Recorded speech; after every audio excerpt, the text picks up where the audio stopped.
தருமபுரியில் அமைய இருக்கும் சிப்காட்டில் உள்ளூர் இளைஞர்களுக்கு வேலைவாய்ப்பு வழங்க நடவடிக்கை எடுக்கப்படும் என்று வேளாண் துறை அமைச்சர் எம்.ஆர்.கே. பன்னீர்செல்வம் தெரிவித்துள்ளார். தருமபுரி மாவட்டத்தில் மேற்கொள்ளப்பட்டு வரும் வளர்ச்சி திட்ட பணிகளை நேரில் ஆய்வு செய்த அமைச்சர் எம்.ஆர்.கே. பன்னீர்செல்வம் தொடர்ந்து செய்தியாளர்களை சந்தித்தார்.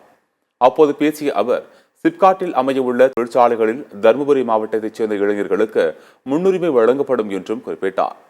தென்பெண்ணை ஆற்றில் ஈச்சம்பாடி அணைக்கட்டு பகுதிகள் நீரேற்றம் செய்வதன் மூலம் அரூர் மற்றும் பாப்பிரெட்டிப்பட்டி பகுதிகளில் விவசாய நிலங்கள் பெரிதும் பயன்பெறும் என்றும் அவர் கூறினார். இந்த திட்டத்தை நிறைவேற்ற அரசு முனைப்புடன் உள்ளதாகவும் அமைச்சர் எம்.ஆர்.கே. பன்னீர்செல்வம் தெரிவித்தார். சிப்காட்டை கிட்டத்தட்ட 2000 ஏக்கருக்கு அளவுக்கு சிப்காட் இந்த பகுதியுடைய பொருளாதார வாழ்வாதாரம் உயர்த்தப்பட்டிருக்கும்.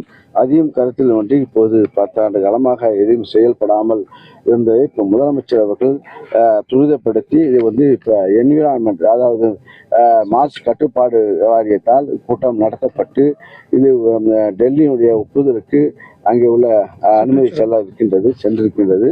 அது கிளியரன்ஸ் ஆனவுடன் மற்ற பணிகள், கட்டுமான பணிகள் உள்ள கட்டமைப்பு கிட்டத்தட்ட 300 கோடியில் கட்டமைப்பு செய்ய வேண்டும். இதுக்கு ஓலா நிறுவனமும் கிட்டத்தட்ட பதிவு செய்யப்பட்டிருக்கிறது. இந்த 700 ஏக்கர் அளவிற்கு பதிவு செய்யப்பட்டிருக்கிறது.